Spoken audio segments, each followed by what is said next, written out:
Antarctica superlatives की जमीन है, एक्सट्रीम्स का एक कॉन्टिनेंट जो हमारी दुनिया के बिल्कुल नीचे है। यह पृथ्वी पर सबसे ठंडा, सूखा और सबसे ऊंचा कॉन्टिनेंट है। एक विशाल सफेद विल्डरनेस जो जहां तक नजर जाती है फैला हुआ है। इस जमीन का लगभग पूरा हिस्सा, करीब 98%, बर्फ की एक बहुत बड़ी चादर के नीचे दबा हुआ है। यह बर्फ बहुत मोटी हो सकती है, कभी कभी लगभग 5 किलोमीटर की गहराई तक पहुंच जाती है। इसमें दुनिया का लगभग 70% फ्रेश पानी जमा हुआ है जो जमी हुई हालत में है। यह विशाल बर्फीला रेगिस्तान पहली नजर में हमारी अपनी दुनिया की जानी पहचानी कंफर्ट से बिल्कुल खाली जगह लगता है। एक ऐसी जगह जहां जीवन को बने रहने के लिए संघर्ष करना पड़ेगा। यह एक ऐसा लैंडस्केप है जिसे लगातार चलने वाली हवाओं और अकल्पनीय ठंड ने बनाया है। बहुत लंबे समय तक हम मानते थे कि इस विशाल बर्फ की टोपी के नीचे सिर्फ ठोस जमी हुई चट्टान थी। बर्फ के ऊपर एक बंजर फाउंडेशन, सतह पर शांति की तस्वीर दिखती है, एक शांत सफेद विस्तार जो हजारों सालों से बिना बदलाव के दिखता है। हमने एक ऐसी दुनिया की कल्पना की जहां कुछ भी नहीं चलता था, कुछ भी नहीं बहता था और उस बर्फ के क्रशिंग वेट के नीचे कुछ भी नहीं रहता था।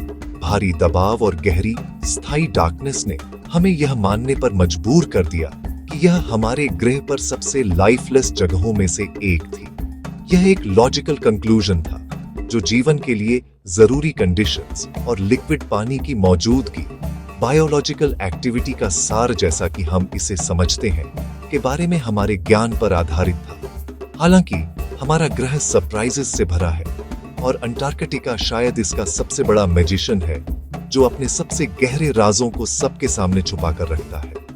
बर्फ की सतह के बहुत नीचे, जहां लाखों सालों से सूरज की रोशनी नहीं पहुंची है, एक चौंकाने वाला राज उजागर होने का इंतजार कर रहा था। यह एक ऐसा राज है जो जीवन की सीमाओं और हमारी अपनी दुनिया के अंदरूनी कामकाज के बारे में हमारी समझ को चुनौती देता है। यहाँ सबसे इनहॉस्पिटेबल एनवायरनमेंट में पानी की एक छिपी हुई दुनिया मौजूद है। ये सिर्फ एक छोटी सी पॉकेट या जमी हुई ट्रिकल नहीं है, बल्कि लिक्विड झीलों, नदियों और धाराओं का एक बहुत बड़ा आपस में जुड़ा हुआ सिस्टम है जो सब डार्कनेस में बह रहा है। इस डिस्कवरी ने जमे हुए कॉन्टिनेंट के बारे में हमारे विचार को पूरी तरह से बदल दिया है। अंटार्कटिका सिर्फ निष्क्रिय चट्टान के ऊपर बैठा बर्फ का एक स्टैटिक ब्लॉक नहीं है।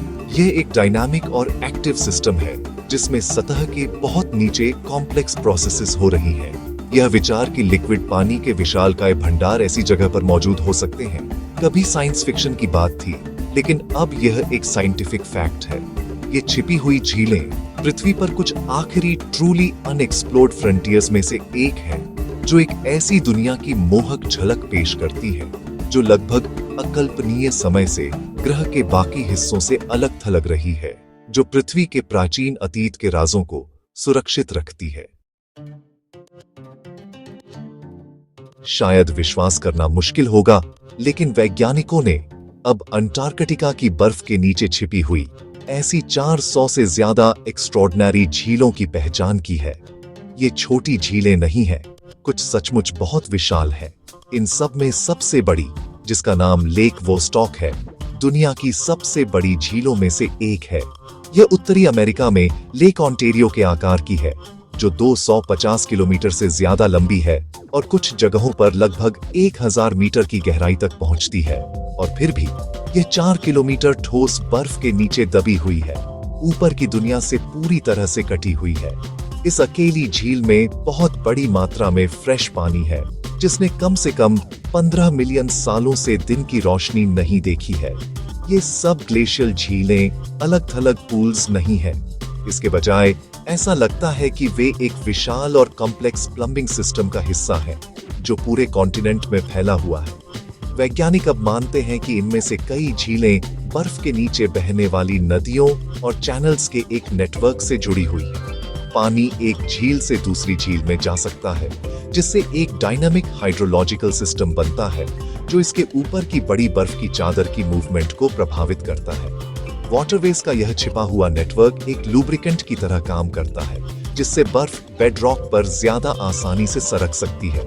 यह डिस्कवरी हमें उन इमेंस फोर्सेस को समझने में मदद करती है जो कॉन्टिनेंट को आकार देते हैं और भविष्य में बदलती क्लाइमेट के प्रति यह कैसे प्रतिक्रिया कर सकता है। इन झीलों का अस्तित्व दो मुख्य फैक्टर्स के एक डेलिकेट बैलेंस से संभव होता है, दबाव और जियोथर्मल गर्मी। ऊपर की बर्फ की चादर का इनक्रेडिबल वजन बहुत बड़ा दबाव बनाता है जो पानी के फ्रीजिंग पॉइंट को कम करता है। साथ ही पृथ्वी के कोर से थोड़ी लेकिन लगातार गर्मी बढ़ती है जो नीचे से बर्फ के बेस को गर्म करती है। यह जियोथर्मल वार्मथ बर्फ को पिघलाने के लिए बस काफी है जहां यह चट्टान से मिलती है, जिससे लिक्विड पानी नीचे के लैंडस्केप में डिप्रेशंस और वैलीज में जमा हो सकता है। यह एक परफेक्ट नेचुरल फिनोमिनन है जो पानी को ऐसी जगह पर लिक्विड रहने देता है जहां सतह का तापमान -80 डिग्री सेल्सियस से नीचे गिर सकता है। इन छिपी हुई झीलों को इतना खास क्या बनाता है, वह है उनका एक्सट्रीम आइसोलेशन। वे ऐसे इकोसिस्टम्स हैं जो लाखों सालों से बायोस्फीयर के बाकी हिस्सों से अलग थलग रहे हैं।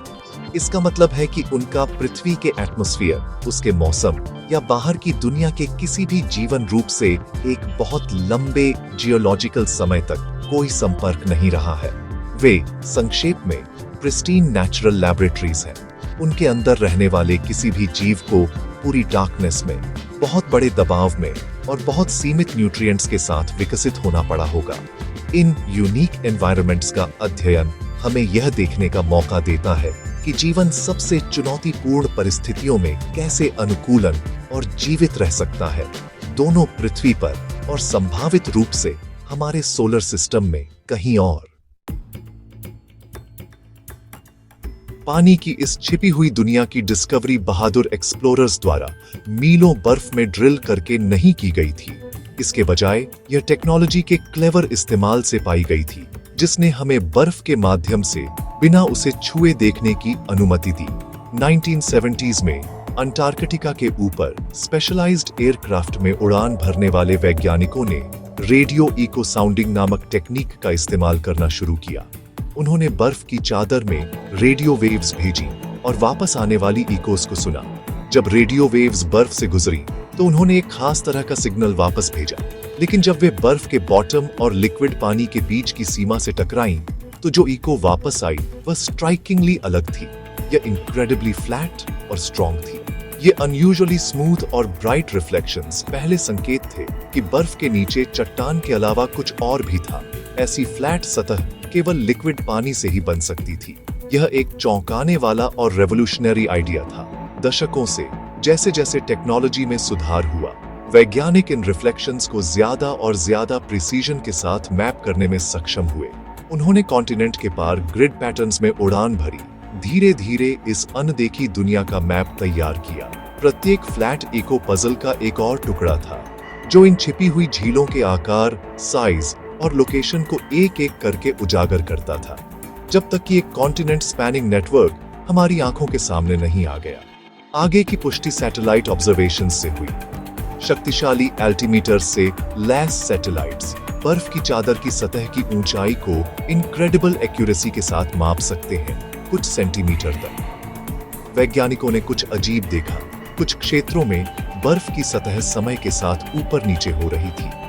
ये सटल मूवमेंट्स बहुत नीचे घूम रहे पानी की बड़ी मात्रा के सबूत थे।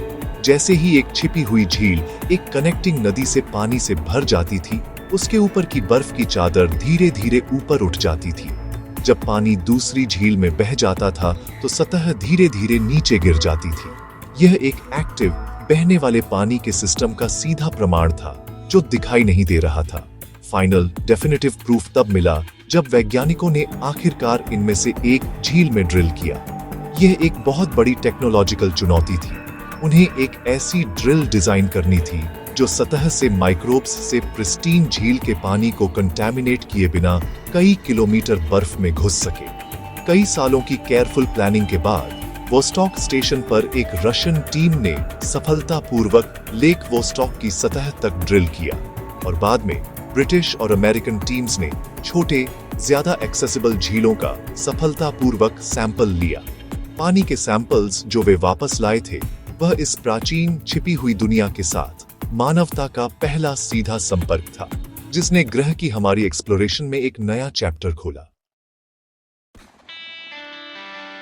इन सब ग्लेशियल झीलों का अध्ययन इनक्रेडिबली महत्वपूर्ण है क्योंकि वे विज्ञान के कुछ सबसे फंडामेंटल सवालों के जवाब दे सकती हैं। उनमें से मुख्य है जीवन का सवाल। क्या जीवित जीव इन dark, cold, high pressure environments में मौजूद हो सकते हैं जो सूरज से पूरी तरह से कटे हुए हैं? जब वैज्ञानिकों ने आखिरकार इन झीलों से निकाले गए पानी और सेडिमेंट सैंपल्स का एनालिसिस किया तो उन्हें जवाब मिला। हाँ, सैंपल्स में माइक्रोब्स थे, छोटे सिंगल सेल्ड ऑर्गेनिजम्स जो बहुत ज्यादा जीवित थे। यह एक मॉन्यूमेंटल डिस्कवरी थी जिसने साबित किया कि जीवन उन परिस्थितियों में भी बना रह सकता है जिन्हें हम कभी सोचा करते थे कि वे इसे सपोर्ट करने के लिए बहुत ज्यादा एक्सट्रीम हैं। ये झीलें जायंट टाइम कैप्सूल्स की तरह हैं। पानी, नीचे के सेडिमेंट्स और उनके अंदर कोई भी जीवन लाखों सालों से संरक्षित और अलग थलग रहा है। सेडिमेंट की परतों का अध्ययन करके वैज्ञानिक समय में पीछे देख सकते हैं और रिकंस्ट्रक्ट कर सकते हैं कि बर्फ की चादर बनने से बहुत पहले अंटार्कटिका की क्लाइमेट कैसी थी। माइक्रोब्स खुद भी अतीत की एक खिड़की है। उनके डीएनए में इस बात के बारे में सुराग हो सकते हैं कि जीवन विशाल टाइम स्केल्स में आइसोलेशन में कैसे विकसित होता है। वे पृथ्वी पर कहीं और पाए गए किसी भी बैक्टीरिया की तरह नहीं हैं, जिन्होंने पानी और चट्टान में उपलब्ध स्केर्स केमिकल न्यूट्रिएंट्स पर जीवित रहने के लिए यूनिक तरीकों से अनुकूलन किया है, बिना फोटोसिंथेसिस के लिए किसी भी सूरज की रोशनी के। इस डिस्कवरी के इम्प्लीकेशंस अंटार्कटिका से कहीं आगे तक फैले हुए हैं। इन सब ग्लेशियल झीलों में मौजूद स्थितियां, एक्सट्रीम कोल्ड, कोई रोशनी नहीं और केमिकल एनर्जी द्वारा बनाए रखा गया जीवन, हमारे सोलर सिस्टम में अन्य दुनियाओं पर मौजूद होने वाली स्थितियों के बहुत समान है। जुपिटर के यूरोपा और सैटर्न के एनसेलाडस जैसे मून्स के बारे में माना जाता है कि उनकी बर्फीली शेल्स के नीचे विशाल लिक्विड पानी के महासागर छिपे हुए हैं। अगर अंटार्कटिका की बर्फ के नीचे एक सीलबंद झील में जीवन फल फूल सकता है तो यह रोमांचक संभावना पैदा करता है कि जीवन इन दूर के मून्स के छिपे हुए महासागरों में भी मौजूद हो सकता है। अंटार्कटिका की झीलें उस टेक्नोलॉजी और तरीकों को विकसित करने के लिए एक परफेक्ट टेस्टिंग ग्राउंड बन गई है, जिनका उपयोग हम एक दिन एक्स्ट्रा टेरेस्ट्रियल जीवन की तलाश के लिए करेंगे। आखिरकार ये छिपी हुई झीलें हमें याद दिलाती हैं कि हमारा ग्रह अभी भी मिस्ट्री और वंडर से भरा है। वे हमें दिखाते हैं कि जीवन इनक्रेडिबली रेजिलिएंट और अडेप्टेबल है, जो सबसे अनलाइकली जगहों में भी फुटहोल्ड खोजने में सक्षम है। अंटार्कटिक बर्फ के नीचे इस डार्क वाटरी रेल्म की एक्सप्लोरेशन अभी शुरू हो रही है।